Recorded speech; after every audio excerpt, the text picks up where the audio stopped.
Dr. Kita Park walked through the spotless corridor of the Star Cruiser Excellence, his expensive shoes making soft sounds on the carpeted floor. The first-class cabin gleamed with chrome and soft lighting. He smiled, thinking about how much money he had spent on this ticket. It would be worth it for a comfortable journey to Alpha Centauri. The flight attendant, whose name tag read Hansol, greeted him with a perfect bow. "Welcome aboard, Dr. Park.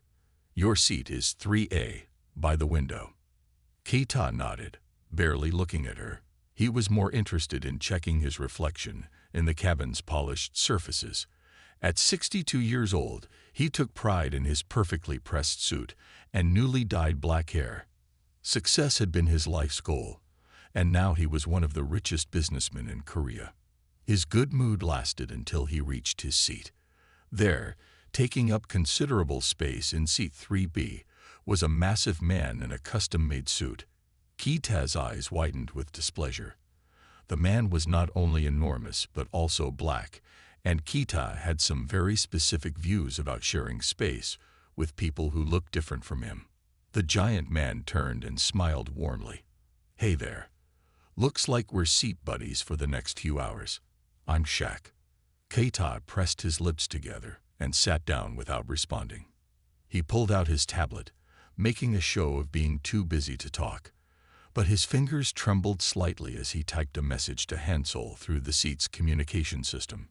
"Request immediate seat change. Unacceptable conditions." Hansol appeared within minutes, her professional smile never wavering. "I apologize, Dr. Park, but the flight is completely full. Is there something specific making you uncomfortable?" Keita glanced at his seatmate, who appeared to be reading something on his own tablet. "The seating arrangement is unsuitable," he said in Korean, assuming Shaq wouldn't understand. "Surely you can see why. Someone of my status shouldn't have to sit next to."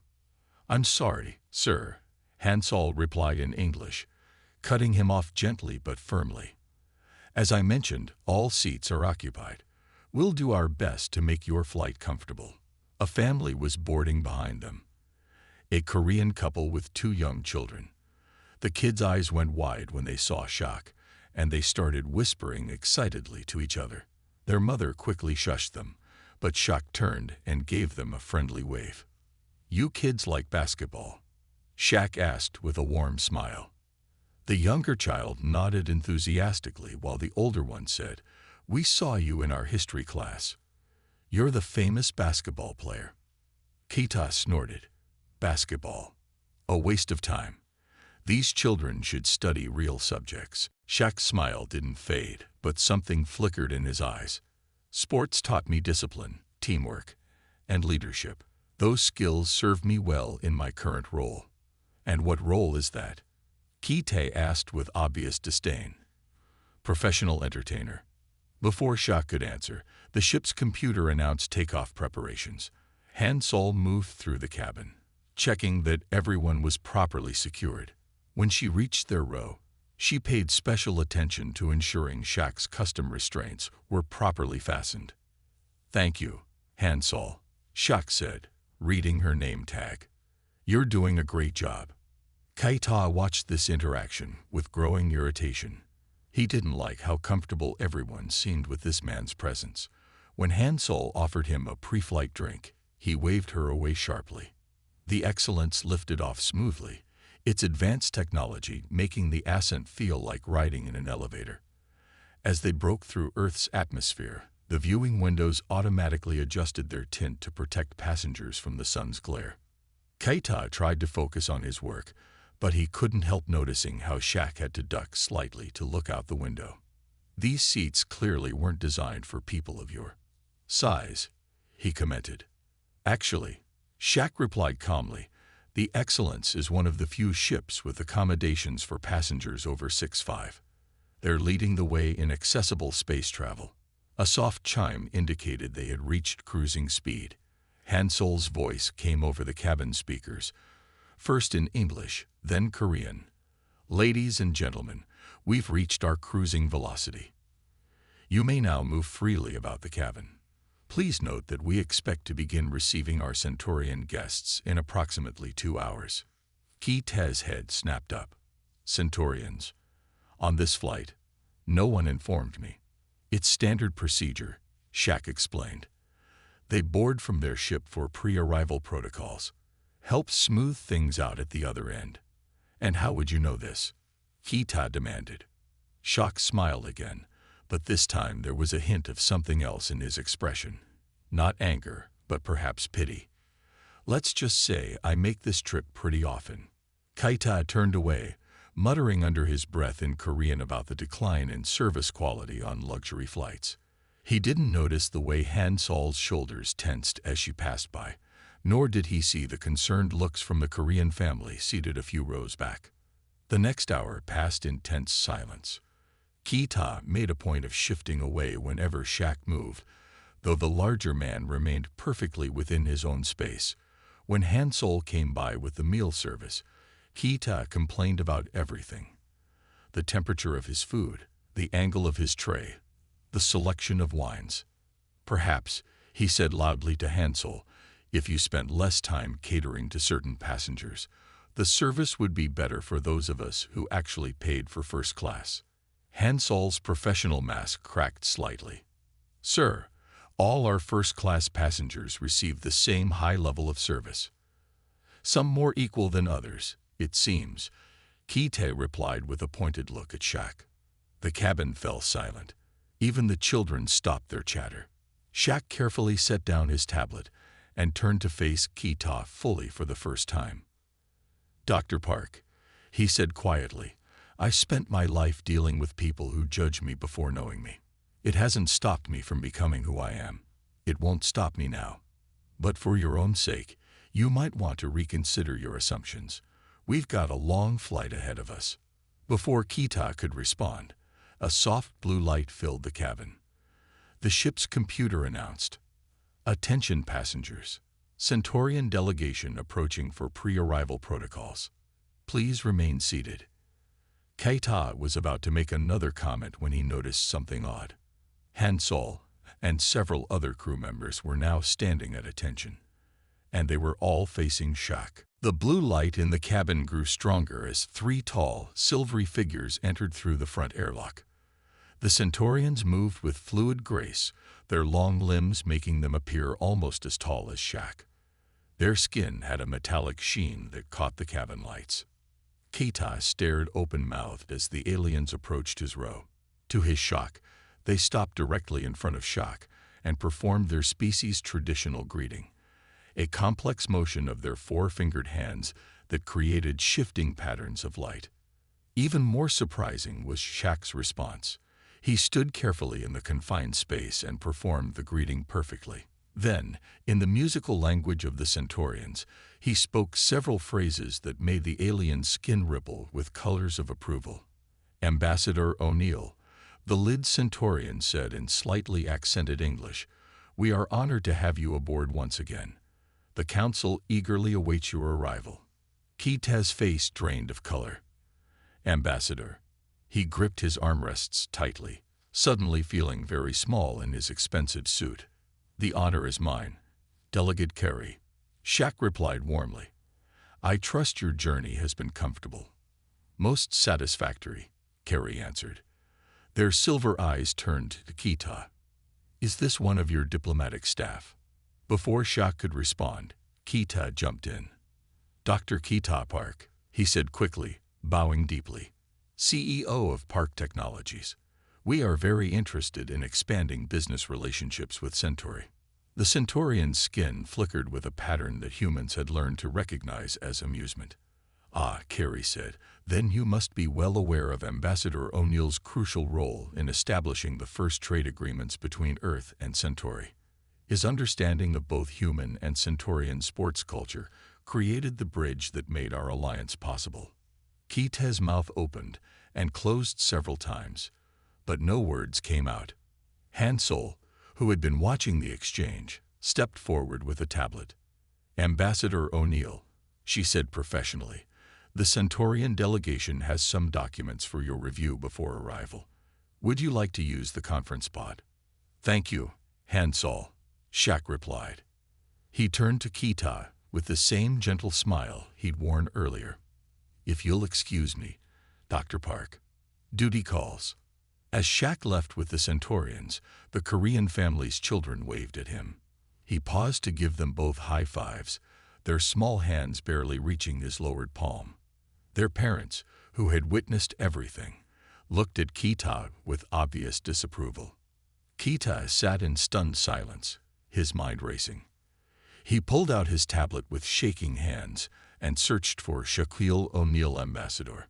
The results made him sink lower in his seat. The man he had been insulting wasn't just any diplomat. Shaquille O'Neal had been Earth's primary ambassador to the Centaurian Federation for the past 5 years. His unique combination of athletic fame, business success, and natural diplomatic skills had made him the perfect choice when the aliens, who valued physical capability alongside intellectual achievement, had first contacted Earth. The articles praised Shaq's role in preventing several diplomatic crises. One headline particularly caught Kita's eye. Ambassador O'Neal's basketball diplomacy saves Korean space program. The story detailed how Shaq had convinced the Centaurians to share crucial propulsion technology with Korea when other negotiations had failed. Would you like some water, Dr. Park? Han Sol's voice broke through his thoughts. You look a bit pale. Keita nodded weakly. As Han Sol handed him the water, he noticed her professional mask had slipped slightly, showing a hint of satisfaction at his discomfort. Han Sol, he said quietly in Korean, I have made a terrible mistake. Yes, sir, she replied in English, you have. She paused, then added more gently, but Ambassador O'Neal is known for his capacity to forgive. The next hour passed slowly. Kita tried to work, but kept reading more about Shaq's diplomatic achievements instead. He learned that the former basketball star had mastered the complex Centaurian language in record time. He had even adapted basketball into a zero-gravity sport that had become popular on Centauri, creating a whole new industry for both worlds. When Shaq returned to his seat, Kita immediately straightened up. Ambassador O'Neal, he began, I must apologize for my earlier behavior. I was. Dr. Park, Shaq interrupted kindly. Do you know why the Centaurians chose to contact Earth first among all the worlds they'd discovered? Keita shook his head. They had been watching our broadcasts for years, Shaq explained. But what impressed them most wasn't our technology or our politics. It was sports. They saw how games could bring people together across every boundary, race, nationality, belief. They saw the Olympics, the World Cup, the NBA. They saw humans at their best, competing fairly, respecting each other's skills. He paused, looking Kita directly in the eyes. They chose us because they saw our potential to grow beyond our prejudices, to be better than our fears and biases. They saw what humanity could become. Kita felt tears forming in his eyes. I have not lived up to that potential today. No, Shaq agreed, but the day isn't over yet. A sudden shudder ran through the ship. The cabin lights flickered, and a high-pitched alarm began to sound. Ladies and gentlemen, the computer announced, we are experiencing a temporary malfunction in our artificial gravity system. Please remain in your seats and secure any loose items. As if to emphasize the warning, everything in the cabin suddenly became weightless. A child's cry of surprise came from a few rows back. Kita watched in horror as his expensive tablet floated up from his lap. But before it could drift away, Shaq's large hand shot out with surprising speed and grace, catching the device. Here, he said, handing it back to Kita. You might want to hold on to that. Things are about to get interesting. Kita clutched his tablet tightly as another shudder ran through the ship. He had a feeling that his comfortable first-class flight was about to become much more challenging than he'd expected. The Excellence's gravity systems continued to malfunction. Loose items drifted through the cabin while warning lights flashed along the walls. Han Sol moved with practiced ease, using the special handholds installed throughout the cabin to check on passengers. Please remain calm, she announced. Our engineering team is working to restore normal gravity. Until then, please stay in your seats with your safety harnesses secured. Keita fumbled with his harness, his hands shaking. He had ignored the safety briefing earlier, thinking it beneath him. Now he couldn't remember how to properly secure the straps. "Here, let me help," Shaq said, reaching over. His large hands moved with surprising gentleness as he adjusted Keita's harness. "The trick is to cross the straps before clicking them in place." A voice came over the intercom. "This is Chief Engineer Jaiwan. We've identified the source of the gravity malfunction. Unfortunately, the backup systems are not responding as expected. We're implementing emergency procedures now." Keita's face turned pale. "Emergency procedures? What does that mean?" Before anyone could answer, another violent shudder ran through the ship. Several passengers screamed as the artificial gravity flickered on and off rapidly. Keita's tablet slipped from his grasp again, this time floating toward the ceiling. "Ambassador O'Neill," Hansol called out, "engineering requests your assistance. Your zero-gravity experience could be valuable." Shaq nodded, smoothly unbuckling his harness. Years of basketball training combined with spaceflight experience allowed him to move naturally in the shifting gravity. "Dr. Park, please stay in your seat. Hansol will take care of you." As Shaq made his way toward the engineering section, Keita watched in amazement. The former basketball star used the floating condition to his advantage, gliding through the cabin with athletic grace. Several other passengers were struggling with nausea from the gravity fluctuations, but Shaq remained perfectly oriented. Engineer Jaiwan met Shaq at the maintenance access panel. She was a young Korean woman with practical coveralls and a determined expression. "Ambassador, we need to reset the gravity generators manually.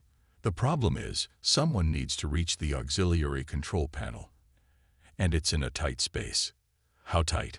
Shaq asked. "Very tight for someone of your size," Jaiwan admitted. "But you're the only one with enough strength to turn the manual override while in zero gravity. The force required is significant." Another shockwave rippled through the ship. Keita watched as his glass of water broke free from its holder, drops spreading through the air like crystal beads. The Korean children a few rows back were crying now, their parents trying to comfort them while staying strapped in. "We have to try," Shaq said. "The structural integrity of the ship could be compromised if these gravity fluctuations continue." Jaiwan nodded and led Shaq to a narrow maintenance corridor. Keita could see them through the open panel. The space looked impossibly small for someone of Shaq's size. "Once you're inside," Jaiwan explained, "you'll need to turn the override wheel counterclockwise exactly 3/4 of a rotation. Any more or less could make things worse." Shaq began squeezing himself into the maintenance shaft. His custom-made suit strained at the shoulders as he contorted his large frame to fit through the opening. Keita found himself holding his breath as he watched. Suddenly, the ship lurched violently. Keita's harness, which he hadn't fully secured despite Shaq's help, came loose. He felt himself lifting from his seat, panic surging through his body as he began to float toward the ceiling. "Help!" he cried out, his arms flailing uselessly in the zero gravity. "Someone help me." Hansol tried to reach him, but another gravity fluctuation sent her tumbling backward. The Korean children's mother screamed as Keita drifted dangerously close to an exposed electrical panel. From deep inside the maintenance shaft, Shaq heard the commotion. He was wedged uncomfortably in the tight space, his arms stretched out to reach the override wheel.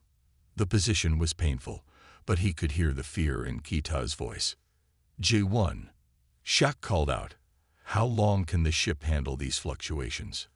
"Maybe 5 more minutes before we risk serious damage," she replied, checking her instruments. "We need that override now." Shaq took a deep breath. The space was so tight that his chest could barely expand.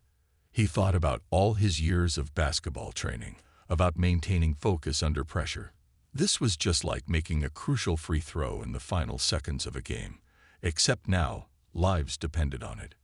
"Dr. Park," he called out, his voice steady and strong despite his uncomfortable position. I need you to focus on my voice. Stop struggling. In zero gravity, every motion has an equal and opposite reaction. The more you fight it, the worse it gets. Keita forced himself to stop moving, though his heart was racing. He could feel the heat from the electrical panel near his head. Good, Shaq continued. Now, Hansol is going to throw you a safety line. When it reaches you, grab it firmly but gently. No sudden movements. Hansol had already prepared the line.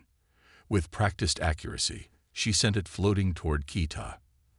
The businessman watched it approach, fighting the urge to snatch at it desperately. Remember, Shaq's voice guided him, smooth and gentle, just like catching a butterfly. Keita reached out slowly and wrapped his fingers around the safety line.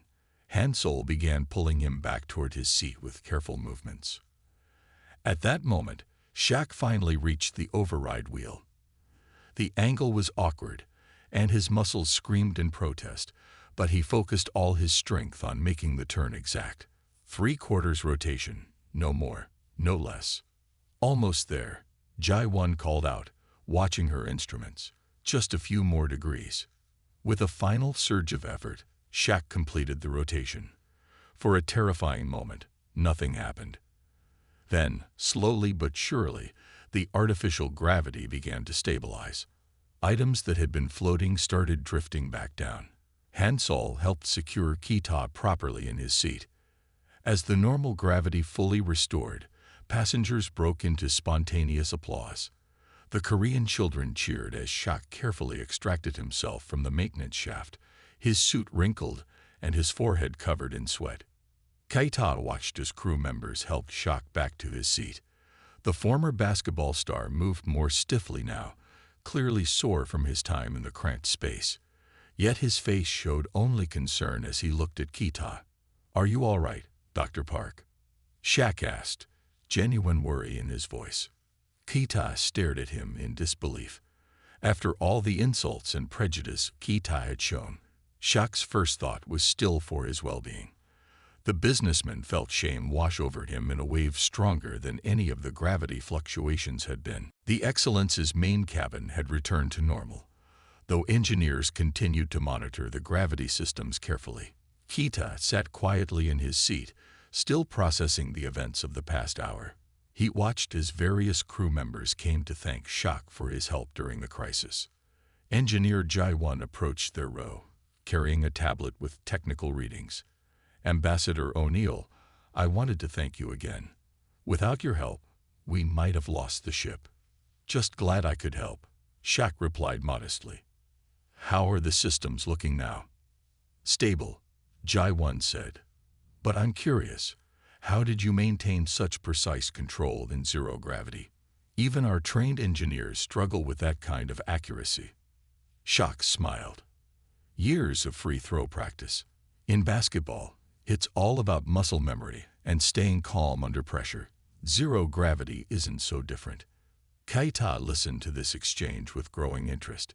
He had dismissed basketball as mere entertainment earlier, but now he understood how those skills had translated into something far more important. "Ambassador," Keita said softly, "I owe you more than one apology." Shaq turned to him with that same patient expression he'd worn throughout their flight. "Dr. Park, you don't owe me anything, but I'm listening." Keita took a deep breath. "When I first boarded this flight, I saw only what I expected to see. I did not see the diplomat who saved Korean space programs. I did not see the athlete whose training would save our lives. I saw only what my prejudice allowed me to see." Hansol appeared with fresh drinks for both men. She paused, listening to Keita's words. "The worst part," Keita continued, "is that I am guilty of the same behavior that once held back my own success. When I started my company 30 years ago, many people dismissed me because I was Korean. They did not expect excellence from someone like me. And yet you proved them wrong," Shaq noted. "Yes," Keita agreed. "I worked hard to show them my worth. But today, I became exactly like those who once doubted me. I dishonored not only you, but also myself and my culture's values of respect and wisdom. The Korean children from the other row had drawn closer, listening to the conversation. Their parents followed, carrying some traditional Korean snacks they had brought for the journey. The mother stepped forward. "Dr. Park speaks truth," she said. "My children learn about Ambassador O'Neill in school, not just about basketball, but about how sports can build bridges between people, between worlds." The father opened the package of snacks and offered them to Shaq. "These are hangwa, traditional Korean sweets. Please, share them with us." Shaq accepted the treats with proper respect, demonstrating the correct Korean way of receiving the gift with both hands. Ki-ta's eyes widened at this display of cultural awareness. "You know our customs well," Ki-ta observed. "When I became Earth's ambassador," Shaq explained, "I studied the cultures of all our major nations. The Centaurians respect this kind of knowledge deeply. They believe that understanding different ways of life is the first step to true cooperation." The younger child tugged at Shaq's sleeve. "Is it true you taught the Centaurians to play basketball?" Shaq laughed. "Well, we had to modify the rules a bit for zero gravity. But yes, they love the game now. They say it helps them understand human concepts of teamwork and fair play." "Which is exactly what saved us today," Engineer Jaiwon added. "The precision control you learned from basketball, combined with your understanding of Centaurian technology, made the difference between success and disaster." Keita picked up one of the hangwa sweets. In Korean tradition, sharing food is a way to bridge differences and build connections. "Ambassador O'Neill, would you do me the honor of sharing these sweets as equals?" "I would be honored," Shaq replied. "And please, call me Shaq." As they shared the traditional snacks, Keita found himself opening up about his life story. He told Shaq about his early struggles as a businessman, about the prejudice he had faced, and about how he had somehow allowed success to harden his heart rather than make it more understanding. The children listened intently, especially when Shaq shared stories about teaching basketball to the Centaurians. He described how the aliens had been fascinated by the concept of teamwork, as their own culture had always emphasized individual achievement. "That's why sports diplomacy works so well," Shaq explained. "Games show us how to compete without becoming enemies, how to respect opponents while still trying our best to win." The Centaurians saw our sports broadcasts and recognized something profound about humanity: our ability to turn competition into cooperation. As if on cue, the ship's computer announced, "Attention passengers, we are now approaching Centauri space. Please prepare for final approach procedures." Keita looked out the window at the approaching star system. "I had planned to expand my business to Centauri," he said thoughtfully, "but I see now that I was not ready. I had the technical knowledge but not the wisdom." "The fact that you can recognize that shows wisdom," Shaq replied. "The Centaurians value self-awareness above almost everything else. They believe that knowing your own faults is the first step to true growth." Han Sol appeared again. "Ambassador, the Centaurian delegation requests your presence for the arrival ceremony. And Dr. Park, they have specifically asked if you would attend as well." Keita looked surprised. "Me? But why?" "Because," Shaq said with a smile, "they were watching during the crisis. They saw how you handled your fear, how you listened and learned. To them, that shows potential for growth, and that's what they're most interested in when choosing business partners." As Keita stood to follow Shaq to the ceremony, he realized that this flight had taught him more than 30 years of business success ever had. He had learned that true strength lies not in maintaining prejudices, but in being willing to change them. The arrival ceremony took place in the Excellence's main observation lounge. Through the large windows, the Centauri system's twin suns cast a golden-purple light across the gathered passengers and crew. Keita stood next to Shaq, watching as the Centaurian delegates prepared their traditional welcome ritual. "Remember," Shaq whispered to Keita, "when they create the light patterns, it's polite to show appreciation by closing your eyes briefly, then opening them slowly." Keita nodded, grateful for the guidance. The Centaurians began their display, their silvery skin creating waves of colored light that danced through the observation lounge. Following Shaq's advice, Kita closed his eyes for a moment, then opened them gradually. The lead Centaurian, Kari, noticed this gesture and gave what humans had learned to recognize as a smile. "Ambassador O'Neill," Kari announced, their voice carrying through the lounge, "you have once again demonstrated why Earth chose wisely in appointing you. Not only did your skills preserve this vessel, but your wisdom has helped forge new understanding." They turned to Kita. "Dr. Park, we observe your journey today with great interest. In our culture, we have a saying, 'The brightest light comes from stars that change their course.'" Engineer J1, who had joined the ceremony, stepped forward to translate the deeper meaning. "They're saying that the most admirable growth comes from those willing to change their established patterns." The Korean family was also present, their children watching with wide eyes as the Centaurians created more patterns of light. The younger child tugged at Kita's sleeve. "Dr. Park," the child whispered, "could you lift me up? I can't see all the lights."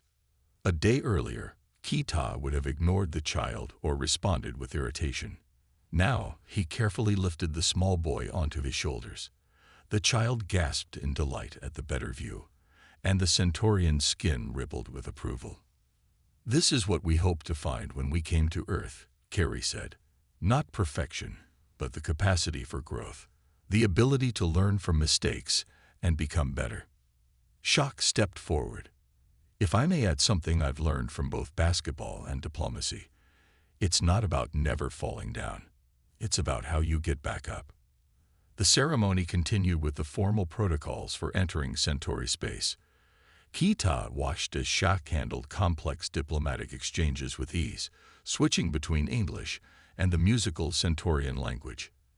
The same skills that had made him a basketball legend, quick thinking, teamwork, grace under pressure, now helped him guide humanity's relationship with their first alien allies.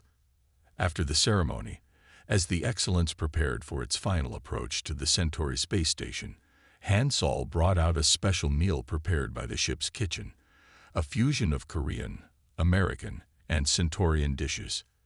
"A celebration of different cultures coming together," she explained, serving the food with perfect professional grace. Kita looked at his plate, where Korean bibimbap sat next to something that looked like a classic American burger, along with a shimmering Centaurian dish. The combination shouldn't have worked, but somehow it did. "You know," Kita said to Shaq, "when I boarded this flight, I thought I was just traveling to expand my business. I never expected to expand my mind instead." Shaq smiled. "Sometimes the most important journeys happen inside us, even while we're traveling through space." The Korean family joined them for the meal, and Kita found himself telling the children stories about his early days in business. He talked about the challenges he had faced and the lessons he had learned about judging people fairly. "But what about basketball?" the older child asked. "Will you learn to play now?" Kita laughed, a genuine, warm sound that surprised even himself. "Perhaps it's not too late to learn." "Ambassador.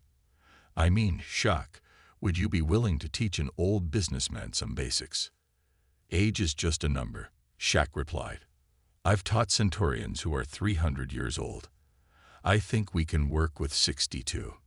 As the Excellence made its final approach to the Centauri space station, Kita looked out at the alien world that would soon be his home for the next few months. The business contracts he had hoped to sign seemed less important now. Instead, he found himself thinking about the basketball courts he had seen in pictures of the station's recreation area. Engineer Jai-1 approached their table one last time. "Ambassador, Dr. Park, we're ready to begin docking procedures. The gravity might fluctuate slightly, but nothing like before. Still, you might want to secure any loose items." Kaita carefully secured his tablet, remembering how close he had come to disaster by ignoring safety procedures. The memory no longer filled him with shame, though. Instead, it reminded him of how much he had learned. "Shaq," he said, using the ambassador's preferred name for the first time, "thank you. Not just for saving my life, but for helping me save something more important, my humanity. Dr. Park, Shaq replied, in all my years of diplomacy, I've learned one thing. Humanity isn't something we can lose. Sometimes it gets buried under prejudice or fear or pride. But it's always there, waiting to be rediscovered. The Excellence's engines hummed as they made their final approach. Through the window, Kita could see the massive space station growing larger. Its design combined human and Centaurian architecture, creating something entirely new and beautiful. Beginning docking procedures, the ship's computer announced, "Welcome to Centauri, where all journeys lead to understanding." Kaita smiled at the announcement. His journey had indeed led to understanding, though not in the way he had expected. As he prepared to step into an alien world, he felt more connected to his own humanity than ever before.